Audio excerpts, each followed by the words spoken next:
Assalamualaikum warahmatullahi wabarakatuh. Bismillah, alhamdulillah, wassalatu wassalamu ala sayyidina rasulillah Sayyidina Muhammad ibn Abdullah wa ala alihi wa sahbihi wa mawala wa la hawla wa la quwata illa billah. Amma ba'du.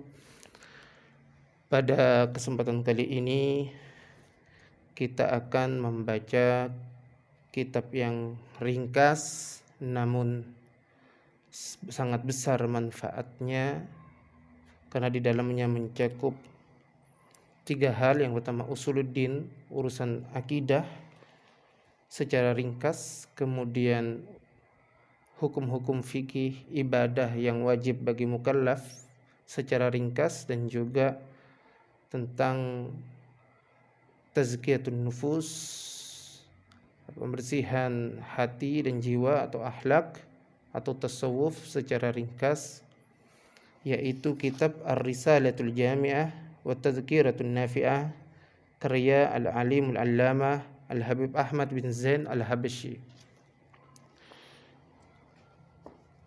Baik, untuk mempersingkat waktu kita akan membaca muqaddimah daripada kitab ini. Qala musannif rahimahullah ta'ala wa nafa'ana Allah bi ulumi fi darain amin. Bismillahirrahmanirrahim. Alhamdulillahirabbil alamin. Hamdan yuafi ni'amahu yukafi'u mazidah. Wa sallallahu ala sayyidina Muhammadin wa ala alihi wa sahbihi wasallam.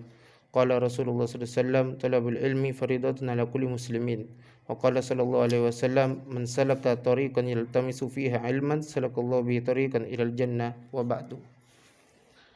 Baik, di sini pengarang kitab Al-Habib Ahmad bin Zain Al-Habsyi mengawali kitabnya dengan mengucapkan Bismillahirrahmanirrahim, dengan menyebut nama Allah yang Maha Pengasih, yang Maha Pemurah, lagi Maha Penyayang. Nama Allah Ar-Rahman dan Ar-Rahim ini dikhususkan di dalam basmalah. Sedangkan nama-nama Allah yang lain menurut Al-Imam Al-Qushairi ada 1300 disebutkan di dalam Taurat, 300 nama disebutkan di dalam Zabur, 300 nama disebutkan di dalam kitab Injil, 99 nama di dalam Al-Quran, dan yang satu di dalam suhufnya Nabi Ibrahim alaihissalatu wassalam. Demikian agar orang yang bijak mengetahui bahwa yang berhak dimohon pertolongannya dalam segala urusan adalah Tuhan yang berhak disembah secara hakiki, Allah Subhanahu wa ta'ala, Tuhan penguasa segala nikmat di dunia maupun di akhirat, yang besar maupun yang kecil. Maka janganlah malu orang yang mencari nikmat yang kecil dari Allah Ta'ala untuk berbuat kebaikan dan kemuliaan, serta mencari tambahan kasih sayang dari Allah Subhanahu wa ta'ala. Mengapa pengarang mengawali kitabnya dengan Bismillahirrahmanirrahim? Karena iqtidaun bi kitabillahil aziz, karena ingin mencontoh atau mengikuti kitab Allah yang mulia, yaitu Al-Quran, yang mana Al-Quran dimulai dengan Bismillahirrahmanirrahim. Di dalam surat Al-Fatihah Allah memulai dengan ayat pertama Bismillahirrahmanirrahim. Kemudian karena juga ingin mengamalkan sunnah atau hadis baginda Nabi SAW, qala Rasulullah SAW, kullu amrin dzibalin la yubda'u fi bismillahirrahmanirrahim fa huwa abtar aw aqta aw ajdam. Kullu amrin dzibalin, setiap urusan yang dipentingkan di dalam agama, yang dipentingkan di dalam syariat, jika tidak dimulai dengan Bismillahirrahmanirrahim, maka akan abtar, terputus, atau aqta, atau terpotong, atau ajdam, atau terkena kusta. Maksud secara bahasa, abtar itu terputus, ya, seperti terputusnya nasab, terputusnya ekor hewan. Ini secara bahasa. Aqta terpotong, seperti terpotongnya tangan, terpotongnya kaki. Kemudian ajdam, kusta, yaitu penyakit yang menyebabkan anggota tubuh yang terkena penyakit tersebut menjadi merah lalu menghitam kemudian terbelah dan rontok. Ini secara bahasa. Namun secara makna maksudnya adalah annahu naqisun wa qalilul barakah. Jadi sesuatu yang dipentingkan dalam agama jika tidak diawali dengan bismillahirrahmanirrahim maka akan terputus, terpotong, akan rontok barokahnya Allah Subhanahu wa taala. Akan rontok kebaikan yang akan diberikan Allah Subhanahu wa taala atau akan terkurang daripada kebaikan atau pahala daripada amalan tersebut.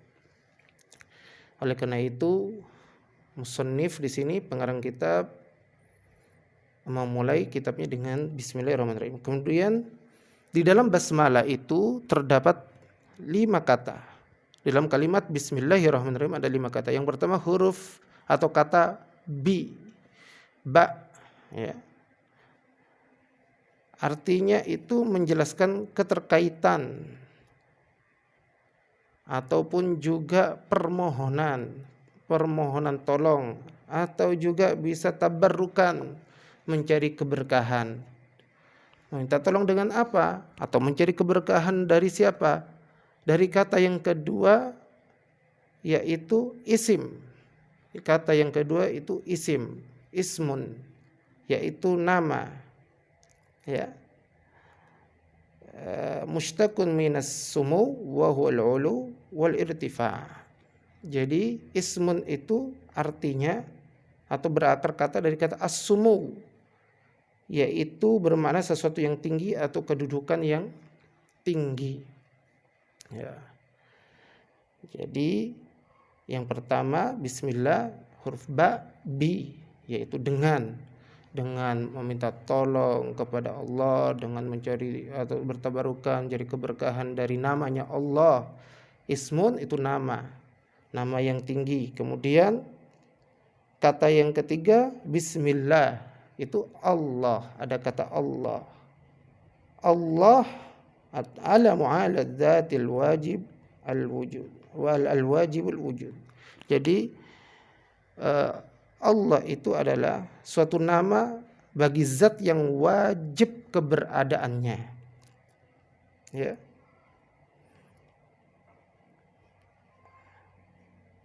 Al-mustahaqqu li jami'il kamalat al-munazzahu 'anil kulli naqs. Jadi Allah ini adalah suatu nama bagi zat yang wajib keberadaannya, yang pasti ada keberadaannya dan yang berhak memiliki segala kesempurnaan serta suci dari segala kekurangan. Kemudian kata yang keempat, bismillahirrahmanirrahim, Ar-Rahman. Apa makna Ar-Rahman? Ar-Rahman menjelaskan tentang pemberi nikmat yang berbentuk sesuatu yang global, yang umum, seperti nikmat Islam, nikmat pendengaran, nikmat penglihatan dan sebagainya. Sebagian ulama mengartikan Ar-Rahman, Maha Penyayang, Pengasih, itu artinya kasih Allah kepada seluruh makhluknya, baik itu yang muslim, yang mukmin maupun yang kafir. Namun di dunia saja. Itu makna yang kedua daripada Ar-Rahman. Kemudian kata yang kelima dari bismillahirrahmanirrahim adalah Ar-Rahim. Apa makna Ar-Rahim? Maha Penyayang. Maksudnya adalah Allah adalah pemberi nikmat, ya. Pemberi nikmat yang rinci. Kalau tadi umum, ini rinci, seperti pendengaran yang kuat, penglihatan yang tajam, ya. Jadi itu maksud daripada Ar-Rahim. Ada juga ulama yang mengartikan Ar-Rahim adalah kasih sayangnya Allah, rahimnya Allah kepada umat Islam, orang-orang yang beragama Islam dan meninggal dalam keadaan Islam nanti di akhirat. Itu makna yang kedua. Jadi ada 5 kata dalam bismillahirrahmanirrahim, kita sudah bahas, yaitu kata bi atau ba, kemudian kata ismun, kata Allah, kata Ar-Rahman dan Ar-Rahim. Kemudian bagaimana hukum-hukum dalam membaca basmalah. Hukum dalam membaca basmalah itu ada 5. Yang pertama wajibah. Yang pertama wajib, seperti dalam sholat 5 waktu ya, dalam kita mengerjakan sholat.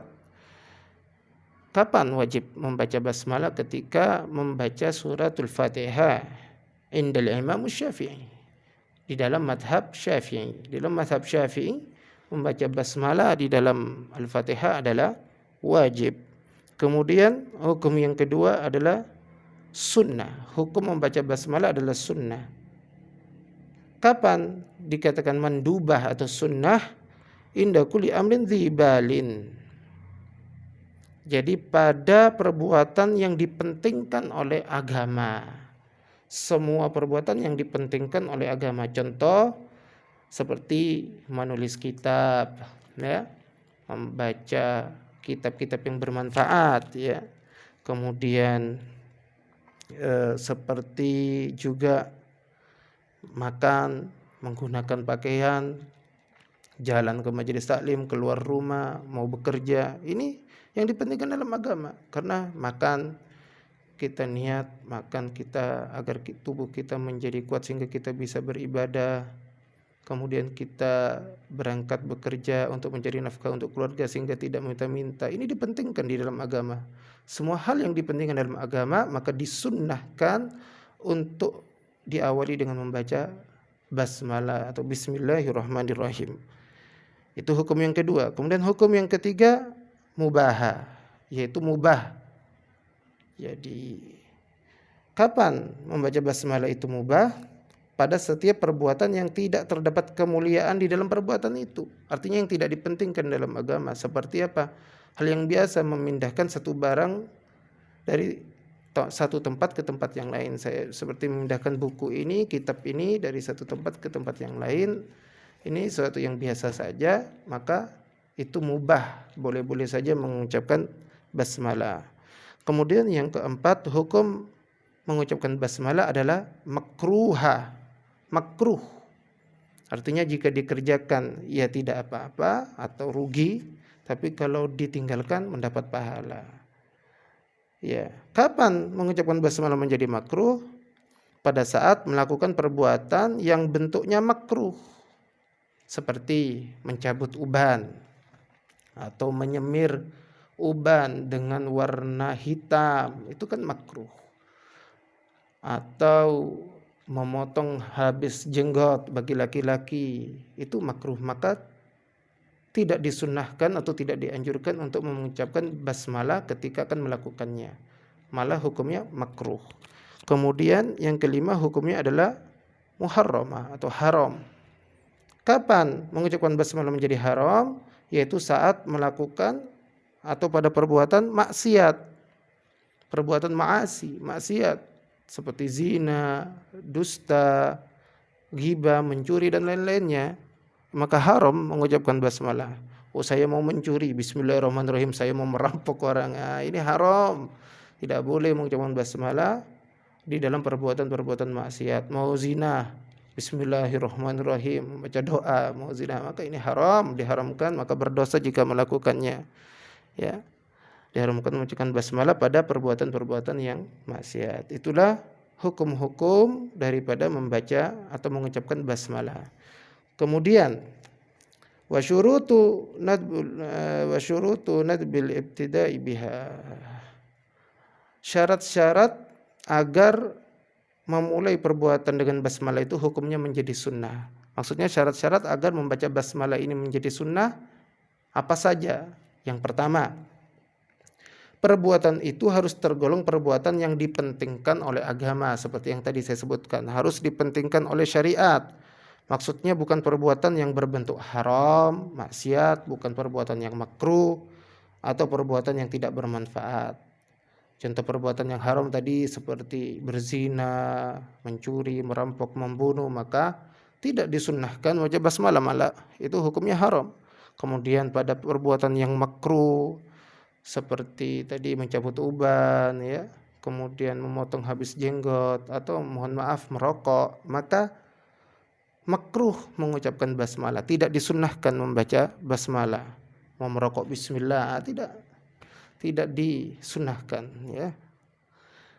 Lebih baik ditinggalkan. Yang ketiga, perbuatan yang tidak bermanfaat, yang tidak dipentingkan dalam agama, itu tidak disunahkan. Jadi syarat yang pertama agar basmalah ini menjadi sunnah hukumnya, perbuatan itu harus tergolong perbuatan yang dipentingkan oleh agama dan bukan tergolong perbuatan yang haram, makruh dan yang tidak bermanfaat. Kemudian yang kedua syaratnya adalah bukanlah perbuatan zikir yang murni, yang tak tercampuri dengan yang lain, seperti tasbih, tahlil, takbir. Karena murni zikir maka tidak disunahkan sebelumnya baca basmalah, tidak disunahkan. Misalnya mau kita wirid, tahlil, la ilaha illallah, la ilaha illallah, tidak sunnah bismillah dulu. Bismillahirrahmanirrahim, la ilaha illallah, la ilaha, tidak disunahkan. Atau tasbih subhanallah, subhanallah, tidak disunahkan mengawalinya dengan basmalah. Syarat kedua itu. Jadi bukan perbuatan zikir yang murni, yang tak tercampuri dengan yang lain. Kemudian maksudnya tidak tercampur dengan yang lain itu bukan seperti doa. Kalau kita berdoa ya disunahkan membaca basmalah. Tetapi zikir yang murni memang kita berzikir, tasbih, seperti tasbih, tahlil, takbir, ya, maka tidak disunahkan baca basmalah. Yang ketiga, syarat mengucapkan basmalah menjadi sunnah adalah perbuatan tersebut bukan yang oleh syariat tidak ditentukan permulaannya dengan selain basmalah. Jadi syaratnya adalah bukan sesuatu yang oleh syariat tidak ditentukan permulaannya dengan basmalah. Contohnya apa? Khutbah Jumat. Karena khutbah Jumat rukunnya itu atau kewajibannya dari seorang khatib memulai dengan mengucapkan hamdalah bukan basmalah. Jadi tidak disunnahkan khatib ketika khutbah Jumat mengawali dengan bismillahirrahmanirrahim. Tidak disunnahkan karena diperintahkan mengawalinya dengan hamdalah. Jadi syarat agar basmalah ini menjadi sunnah ada 3. Tadi itu perbuatan ini termasuk perbuatan yang dipentingkan oleh agama, bukan perbuatan yang haram, makruh atau yang tidak bermanfaat. Kedua, perbuatan tersebut bukanlah zikir yang murni yang tidak tercampuri dengan yang lain. Yang ketiga, perbuatan tersebut adalah perbuatan yang oleh syariat tidak ditentukan permulaannya dengan selain basmalah, seperti khutbah Jumat karena ditentukan bahwa permulaannya dengan hamdalah. Demikianlah hukum-hukum daripada membaca basmalah. Semoga apa yang kami sampaikan ini saat ini bermanfaat. Kita cukupkan di sini terlebih dahulu. Berikutnya kita akan lanjutkan dengan makna alhamdulillahirabbil alamin atau hamdalah dan hukum-hukumnya insyaallah di pertemuan selanjutnya. Wabillahi taufiq wal hidayah. Walafu minkum. Wassalamualaikum warahmatullahi wabarakatuh.